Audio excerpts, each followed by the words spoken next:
ભૂકંપાની અંદર કોલેજ હોય અને ભૂકંપાની અંદર એક સ્પોર્ટ્સ ગ્રાઉન્ડ હોય અને નિવૃત્ત આર્મી મેનો હોય, એ લોકો ગ્રાઉન્ડ બનાવે અને ગ્રાઉન્ડ ઉપર પ્રેક્ટિસ કરાવે ને સૌથી વધારે આપણને 100 માંથી 15 યુવાનો આપણા શિક્ષણમાં હોય, શિક્ષકમાં 15 હોય, આઈએએસ માં 15 હોય, પોલીસમાં 15 હોય, એવું આપણે દરેક જણ 15 નહીં પણ 50 હોય. પટેલ સમાજ જો એવું વિચારી શકતો હોય કે આપણો માણસ પંચાયત થી પાર્લામેન્ટ સુધી પહોંચી શકે તો આપણે કેમ નહીં મિત્રો એવું વિચારી શકીએ.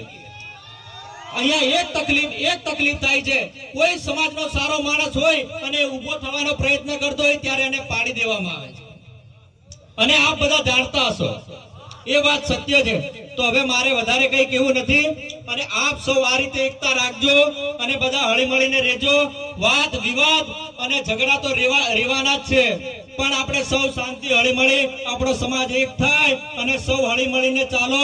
અને બધા સાહેબ હોય, વિજયભાઈ હોય, 5 પાંડવો હોય, કર્ણ હોય, અભિમન્યુ હોય અને સૌ આ આગેવાનો બેઠા બધા હળીમળી રહેજો અને શાંતિથી સમાજનું કામ કરજો. એ જ નિમિત્તે ચાલો એકવાર ફરી આપણે બોલાવી દઈએ, આદિવાસી એટલે